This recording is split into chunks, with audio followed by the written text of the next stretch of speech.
Ndi nthawi ya nkhani kuchokera kuno ku MBC ndipo masanano muli ndine Aida Chiwaya, koma poyamba nayi mitu yake.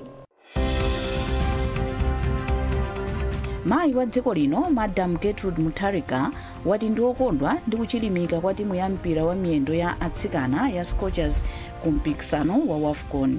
Boma lati mgwirizano ndi ofunika posintha kagwiridwe ka ntchito za ulimi.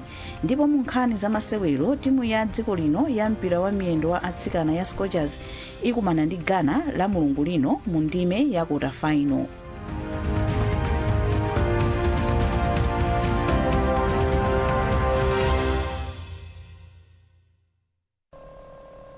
Takulandirani mu nkhani zathu. Mayi wa dziko lino Madam Professor Gertrude Mutharika ati ndi okondwa ndi timu ya mpira wa miyendo ya atsikana chifukwa chochilimika ku mpikisano wa Women Africa Cup of Nations Tournament WAFCON omwe ukuchitikira ku Morocco. Madam Mutharika aonetsa kukondwaku pomwe timuyi yapitirira mu ndime ya quarter final ngakhale yagonja ndi zigoli ziwiri kwa chimodzi pa masewero omwe inasewera ndi Zambia. Muthengawu omwe aulemba pa tsamba lawo la mchezo la Facebook, Madam Mutharika ati kufika mu ndime ina kwa timuyi kwabweretsa chimwemwe chachikulu komanso zithandizira kulimbikitsa masewero a mpira wa miyendo wa atsikana mdziko muno. Pamenepa Professor Gertrude Mutharika alimbikitsa atsikanawa kuti apitilize kuchita bwino kuti athe kufika mu ndime ina ya semi-final kuti athe kupita ku mpikisano wa maiko apa dziko lonse omwe udzachitikire mdziko la Brazil. Nduna ya zofalitsa nkhani a Shadrack Namalomba apempha ogwira ntchito yofalitsa nkhani m'maunduna, makampani komanso m'mabungwe komanso makampani aboma kuti athandizire boma pa ntchito yoonetsetsa kuti anthu akupeza uthenga oyenera okhudza ntchito za chitukuko cha boma. Ndunayi yanena izi m'boma la Salima pamwambo otsekera maphunziro a akuluakulu ogwira ntchito m'mabungwe komanso makampani aboma. Owen Mavula wafika ndi ripoti. Polankhula pamwambo otsekera maphunzirowa, nduna ya zofalitsa nkhani a Shadrack Namalomba akumbutsa ogwira ntchito yofalitsa nkhani m'mabungwe komanso makampani aboma kuti ulamuliro wabwino siutsamira pa ndondomeko za chitukuko zokha, koma kuti anthu adzikhala ndi chikhulupiriro pa ntchito zomwe nthambi za boma zikugwira. Ndunayi yati izi zingatheke ngati nthambi zonse za boma zikugwira ntchito yopereka uthenga moyenera. Namalomba ati munyengo ino yomwe mchitidwe yogawa uthenga wabodza wakula kwambiri ndikoyenera kuti ogwira ntchito zofalitsa nkhani ku nthambi za boma adzikhala ndi ukadaulo wabwino pa ntchito yawo. Weza amene tikumakumana nawo pano ndi ameneno amakhala oyankhulira makampani aboma. Ndi ku makampani aboma konso tikufuna atenge masomphenya a president iwo, masomphenya oti boma likutumikira anthu, boma lindira anthu, boma a president anavotedwa ndi anthu akufuna kuti akatumikiridwe bwino. Ndi iwo akakhala kaya ndi kumera azidziwa ono kuti tikutumikira anthu. Ndi pakamachitika zinthu menepo asamachedwe kufotokozera anthu. Mmodzi mwa anthu omwe achita nawo maphunzirowa amasauko ngwaluko omwe ndi ofalitsa nkhani ku Roads Fund Administration ati maphunzirowa athandizira kwambiri kagwiridwe ntchito ka nthambi potumikira Malawi.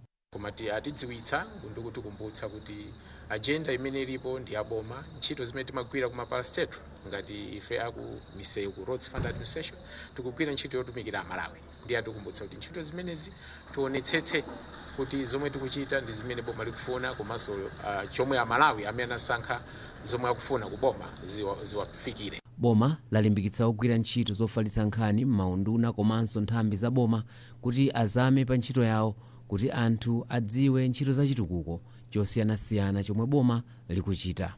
Owen Mavula, MBC, Salima. Maiko a Malawi ndi Zambia asaina mgwirizano okhazikitsa komiti ya zokopa alendo yomwe ilimbikitse mgwirizano m'gawo la zokopa alendo pakati pa maiko awiriwa. Msonkhanowu omwe unachitika kuyambira pa 4 mpaka pa 6 August, cholinga chake chinali kufuna kulimbikitsa pakagwiritsidwe ntchito kabwino kachilengedwe ndi chikhalidwe chomwe maikowa amagawana. Glory Chinyanga walemba ripoti ili lomwe akuwerenga ndi Beatrice Mwape. Polankhula pamwambo osayina mgwirizano ku Lilongwe, mlembi wamkulu ku nduna wa zokopa alendo mdziko muno Jean Munyenyembe anati komiti iyi ndiyofunika kwambiri poyendetsa ntchito yosintha mgwirizano wa zokopa alendo omwe maikowa anasayinirana mchaka cha 2018. Iwo anati komiti iyi ilimbikitsa mgwirizano pa nkhani zokopa alendo, kupanga zinthu zatsopano zokopa alendo, kusunga chikhalidwe ndi miyambo, kuteteza nyama zakutchire, komanso kuonetsetsa kuti anthu ogwira ntchitoyi akugwira mwaukadaulo. Zoonadi tinasayiniradi mgwirizano pomwe tikumaucha MOU mu 2018 pakati pa Malawi ndi Zambia, komanso in particular pakati pa unduna wa zokopa alendo wa ku Zambia ndi ku Malawi. Mgwirizano umene umwe tinasayinira nawo uli ngati umapereka framework kapena chithunzithunzi cha kodi ntchito zitigwire bwanji mopanda kusendeka bwinobwino kuti kodi ndondomeko yake tiyendetsa motani. Ndiye ngakhale takhala tikugwirirabe ntchito limodzi, inde timagwira koma mwina ndi mwina sizimayenera kuti mwina kufika lero bwezi tunena kuti tapindulapo kwambiri kusiyana ndi ndondomeko yomwe tagwirizana lerolo. Chifukwa chonena kuti lero ndi omwe tatsimikiza kupita mu framework yathu yomwe tinali nayo ya MOU muja timatenga chimodzimodzi ndi kumaona kuti kodi number 1 ikuti chani, especially kuti tinalinso ndi anzathu mbali zonse ziwiri. Ndi kuti ngati fact tourism kuno ku Zambia kunali tourism, wildlife nawonso anabwera, Kanda Hotel Training School both sides analipo, wildlife ndipo kati mutero ndi kuti anthu analinso mmagulu kukambitsana kuona kuti kodi tingatukule bwanji ntchito zathu zokopa alendo. Mlembi wamkulu ku nduna wa zokopa alendo ku Zambia Vivian Ndlovu ati mgwirizano uthandiza maiko awiriwa kupititsa patsogolo ntchito zokopa alendo m'maiko awiriwa kuti alendo adzitha kupita ku Zambia komanso kudzacheza mdziko muno pa ulendo umodzi. Komiti iyi ayikhazikitsa pochokera pa mgwirizano wa chaka cha 2018 pakati pa dziko la Malawi ndi Zambia kuti adzigwira ntchito zokopa alendo limodzi. Nduna yoona za ulimi wa nthilira ndi chitukuko cha madzi a Rosa Mbilizi wati mgwirizano ndiofunika posintha akagwiridwe ka ntchito za ulimi. Iwo ayankhula izi pa zochitika zokumbukira kuti bungwe la Alliance for a Green Revolution in Africa AGRA lakwanitsa zaka 20 likugwira ntchito zake mdziko muno. Ambilizi ati zomwe bungwe la AGRA lakwanitsa kuchita mdziko muno ndi chifukwa choti linayika chidwi pa mgwirizano ndi boma, abwenzi a boma pa chitukuko, mabungwe ndi kampani zomwe sizaboma, akatswiri a zakafukufuku komanso alimi ndi mabungwe a alimi. Mwaitu modzi ali ndi ripoti. Ambilizi ati bungwe la AGRA likuthandiza dziko la Malawi posintha ntchito za ulimi. Iwo ati zina mwa ntchitozi ndi kuthandizirapo pa ntchito yopanga mbewu, kuphunzitsa alimi njira zamakono komanso kuthandiza kupeza misika ya mbewu. Mgwirizano ndofunika kwambiri chifukwa kutukula dziko lino pa ulimi mmene akufunira President Professor Thabita Mutharika ndi boma sitingapange tokha. Tikuyenera ndithu tikhale tiyende limodzi ndi mabungwe ngati AGRA amene amatithandiza, madonors athu, koma kwakukulu private sector, anthu amabizinesi atenga ulimi ngati business. Mawu ake mkulu wa bungwe la AGRA kuno ku Malawi Elfenyilenda anati zaka 20 zomwe bungwe lawo lakhala kugwira ntchito zakhala zopambana. Zaka 20 za AGRA zakhala zosangalatsa chifukwa choti takhala tikugwira ntchito ndi boma ndi magulu osiyanasiyana kupanga kutukula ulimi Malawi munomo. Choyambirira mu zaka zimenezi tinapanga focus on kupanga kuti anthu akhale ndi maphunziro okwanira. Anthu 9 anaphunzira paka maphunziro akachenjera ya PhD komanso ena master's degree about 28. Anthu amene wawanda amene akhala kutithandiza kuma research osiyana makamaka kumbali ya mbewu. Kuchokerano mumaphunziro amene wawa tindi akadaulo angapo amene akhala kutithandiza kuti tite kupanga release ma seed varieties osiyanasiyana komanso kuonetsetsa kunena kuti tikugwira ndi alimi komanso ndi achinyamata amene tikathandiza kuti athe kupeza ntchito kudzera mu ulimi. Polankhulapo pombo Professor Richard Mkandawire yemwe ndi wapampando wa board ya National Planning Commission anali kofunika kusintha zinthu ndi kuyamba kupanga zinthu mwachangu pofuna kusintha ntchito za ulimi. kupatula kuthandizapo pa ntchito zopanga mbewu, bungwe la AGRA lathandiziranso kuphunzitsa achinyamata maphunziro msukulu za ukachenjede ngati njira imodzi yokweza ntchito za ulimi m'dziko muno. Mwayi Mtumodzi, MBC, Lilongwe. Atsogoleri a zipembedzo komanso mabungwe osiyanasiyana ogwira ntchito za chilengedwe ndi kusintha kwa nyengo apempha Nyumba ya Malamulo kuti iunike malamulo okhudza kupereka ndalama ku ntchito zolimbana ndi kusintha kwa nyengo ndi zokonzekera ng'amba ya El Nino yomwe azanyengo akuti itha kukhudza dziko la Malawi. Maguluwa ati ena mwa malamulo okhudza za chilengedwe ndi kusintha kwa nyengo ndi akale ndipo akukanikitsa ntchito zina monga kukonzekera bwino ngozi zogwa mwadzidzidzi. Komiti iyi yati yalandira chikalatachi ndipo iwunikira ngakhale kuti chikalatachi chaperekedwa nthawi yomwe ndondomeko ya chuma inadutsa kale m'Nyumba ya Malamulo. Zambiri mu lipoti ili la Emmanuel Chikonso. Atsogoleri a zipembedzo komanso mabungwe omwe si aboma ati nkoyenera kuti dziko la Malawi likonze malamulo okhudza kusintha kwa nyengo komanso liyike ndalama zokwanira pa ntchito yokhudza ngozi zogwa mwadzidzidzi. Pokumana ndi komiti ya Nyumba ya Malamulo yoona za chilengedwe ndi kusintha kwa nyengo anati nthawi yakwana kuti Nyumba ya Malamulo iunike biro ya kusintha kwa nyengo kuti ikhale lamulo komanso lamulo la mchaka cha 2023 lomwe limatambasula za ngozi zogwa mwadzidzidzi kuti liyambe kugwira ntchito. Yemwe anatsogolera gululi kuchokera ku Norwegian Church Aid ndi Danish Church Aid Malawi apo m'manja mwada anati nkhani za malamulowa zikuyikanso pa chiopsezo ntchito zokonzekera ng'amba ya El Nino yomwe azanyengo ati itha kukhudza dziko la Malawi. Kukumana kwathu ndithu ndikukhulupirira kuti aliyense achitapo kanthu.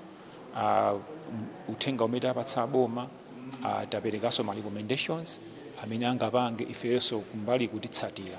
Ifeyo ngati amabungwe amene sali aboma amenenso tikuyimira mipingo yosiyanasiyana ndikukhulupirira kuti tipangapo kanthu poyesetsa kunena kuti tiuze anthu akumidzi amene amapweteka kwambiri ndi zinthu ngati zimenezi, amavutika kwambiri ndi zinthu ngati zimenezi kuti achitepo kanthu. Gululi lati likufunanso kuti pakhale chakudya chokwanira pokonzekera ng'ambayi.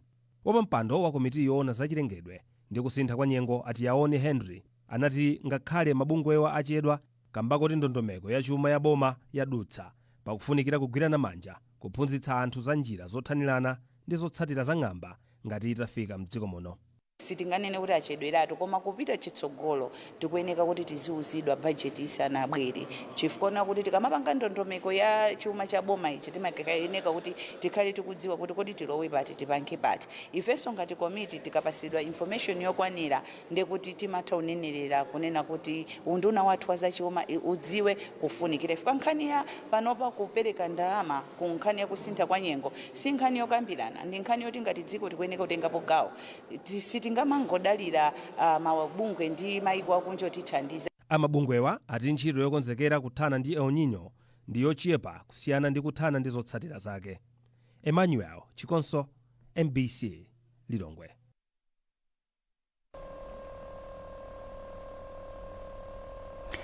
Mukuonera nkhanizi kuchokera kuno ku MBC tentonenso mitu yake. Mayi wa dziko lino Madam Gertrude Mutharika wati ndi wokondwa ndi kuchilimika kwa timu ya mpira wa miyendo ya atsikana ya Scorchers ku mpikisano wa WAFCON. Boma lati mgwirizano ndi ofunika posintha kagwiridwe ka ntchito za ulimi. Ndipo mu nkhani za masewero timu ya dziko lino ya mpira wa miyendo wa atsikana ya Scorchers ikumana ndi Ghana la mulungu lino mu ndime ya quarter final.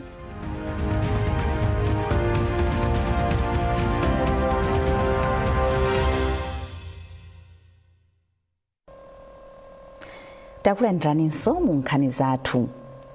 Nduna yoona za migodi yati boma ladzipereka kuteteza miyala ya mtengo wapatali yomwe dziko lino lili nayo poonetsetsa kuti makampani onse akutsata malamulo amene boma lidakhazikitsa. Iwo amalankhula m'Nyumba ya Malamulo poyankhapo pa nkhawa zina zomwe komiti yoona za chilengedwe idapereka zokhudza mgodi wa Kangankude ku Balaka. Vice Chancellor opuma wa skulu ya ukachenjede ya Malawi University of Science and Technology MUST Professor Adres Malata amuyamikira chifukwa cha utsogoleri wake komanso ntchito yabwino yomwe wachita pa chitukuko cha maphunziro m'dziko muno. Poyankhula pamwambo otsanzikana nduna yoona kuti pasamakhale kusiyana pakati pa amayi ndi abambo ana olumala ndi chisamaliro cha anthu Mary Navicha wati utsogoleri omwe amalata aonetsa ukusonyeza kuti amayi akapatsidwa mwayi amatha kutsogolera ndi kupereka zotsatira zabwino. Mese Zamawa wafika ndi ripoti. Unali usiku wachisangalalo komanso kuyamikira pamene abwenzi anzawo ogwira ntchito komanso anthu ena anasonkhana ku Blantyre kuti atsanzikane ndi Professor Adres Malata.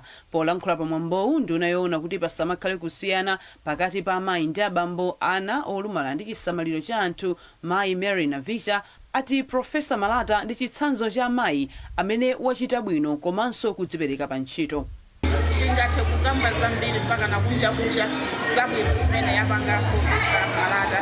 Ine ngati nduna yoyang'anira azimayi ndikupititsidwa ndi utsogoleri wa Professor Adres Malata ndipo ichichi chandilimbikitsa ndi umodzi waukulu kuti azimayi tingathe amayi angathe akapatsidwa mphamvu yolamulira kapena kukhala pena paliponse kupanga decision azimayi ali kuthekera. Pamene akutsanzika ku MUST Professor Malata wanena kuti akuchoka ali wonyadira ndi okhutira ndi zomwe akwanitsa pa nthawi yomwe wakhala akutsogolera yunivesiti. Iye wanena kuti ali ndi chikhulupiriro chakuti mtsogoleri amene walowa m'malo mwake apitiriza ntchito yopambana.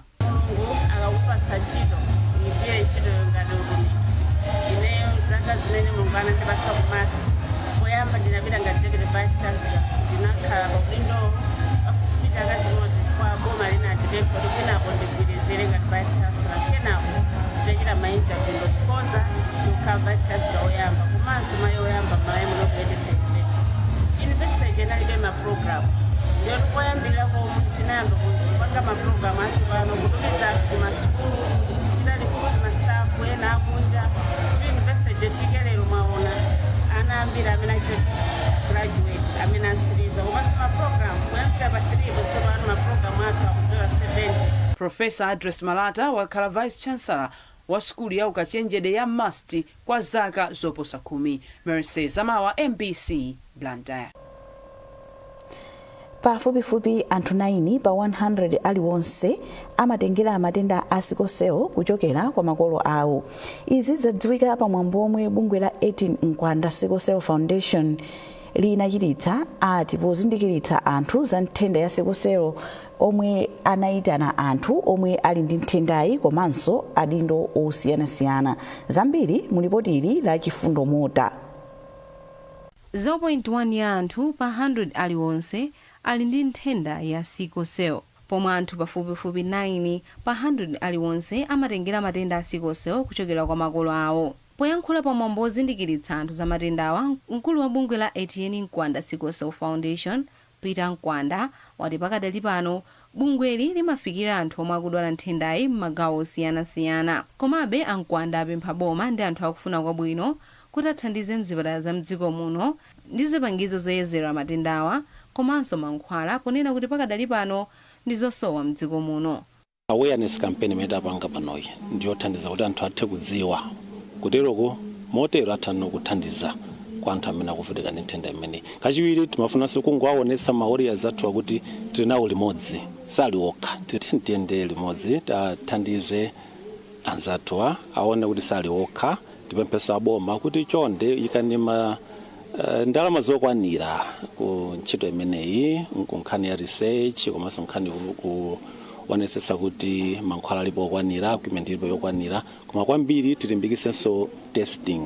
Tikanakonda kwambiri kuti mwana uja akangobadwa aziyezedweratu pobadwa pompo kuti ali ndi nthenda imeneyi kapena ayi. Tikadziwa kuti pamene paja titha kuyika njira ndondomeko zoyenerera zomusamalira mwana amene. Mmawu ake Dr. Rita Mario omwe amagwira ntchito pa chipatala cha Queen Elizabeth ati nthenda ya sickle cell ndiyochokera ku mtundu pomwe mwana amatengera kwa amayi omwe anakwatirananso ndi mamuna yemwe ali ndi nthendayi, ndipo zimatengera chidwi cha makolo kuti azindikire mwachangu kuti mwana akudwala nthendayi. Mavuto amene amapezeka ndi anthu amene amadwala sickle cell anemia choyamba ndi kusapezeka kwa zipangizo zoyezera mwansanga. Kachiwiri ndi kusowa kwa mankhwala amene amathandiza kuti magazi awo asamakhale a sickle cell, komanso ndi kusalidwa kwambiri madera amene amakhala. Mayi Emma Mwafuriwa azaka 39 ndi mmodzi mwa anthu omwe anabadwa ndi nthendayi.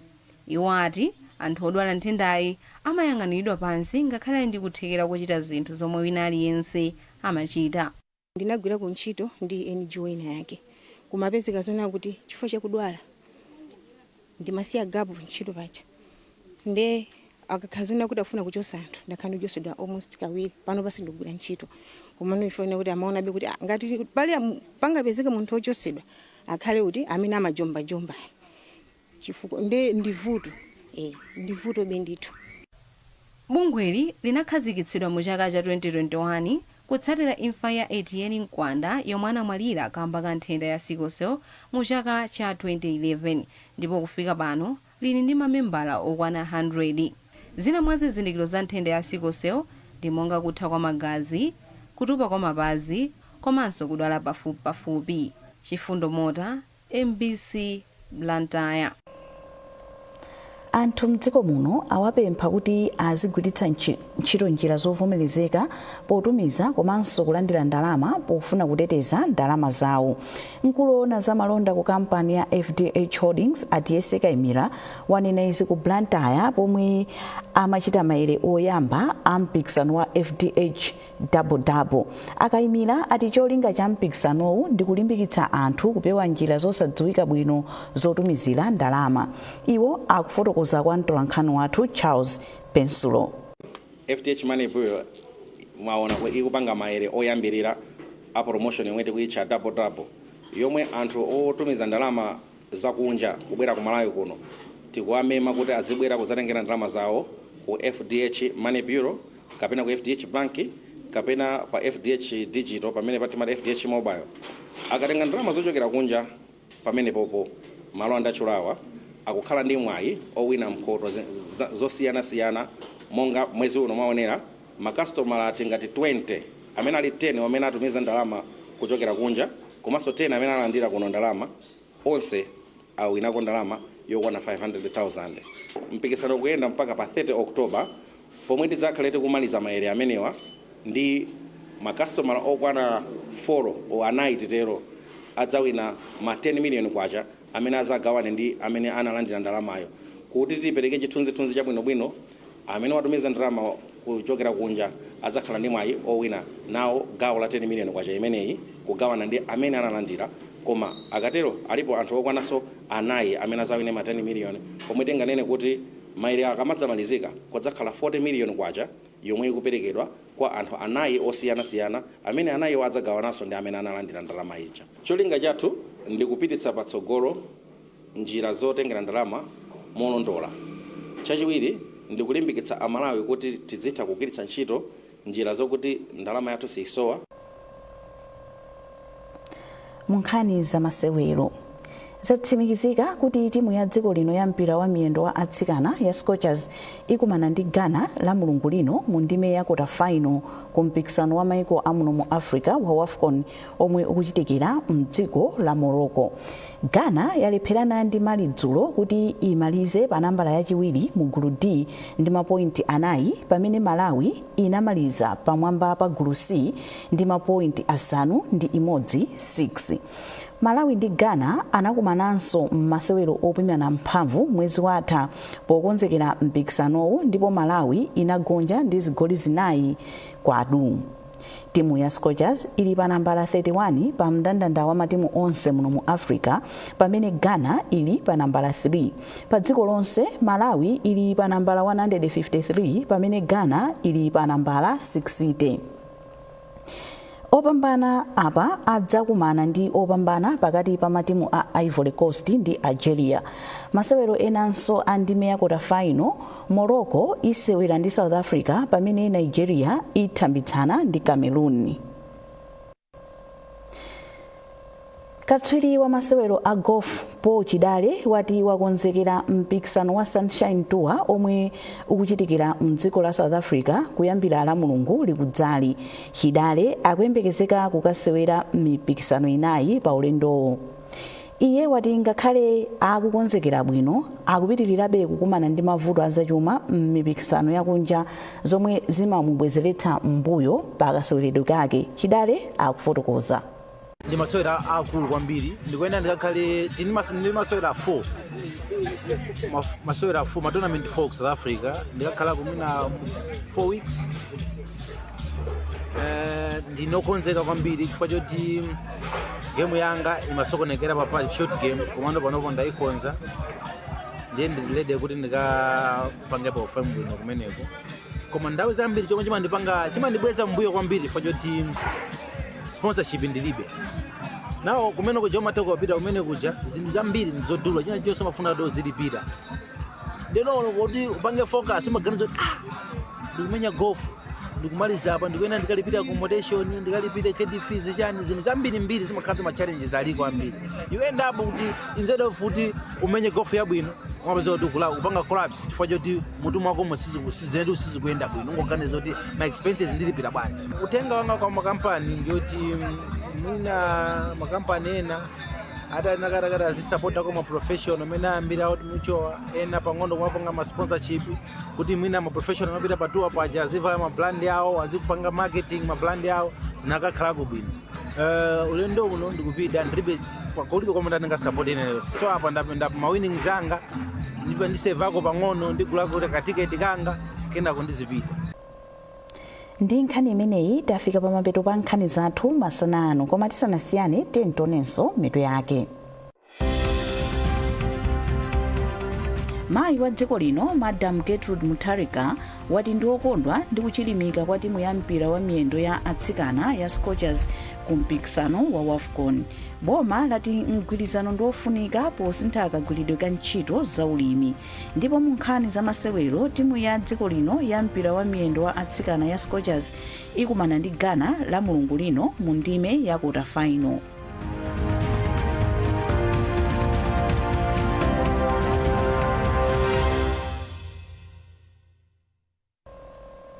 Pezani nkhani ndi zina zambiri popita pa mbc.mw kapena MBC Digital pa Facebook, Instagram komanso X. Munali ndine Aida Chiwaya, masana abwino.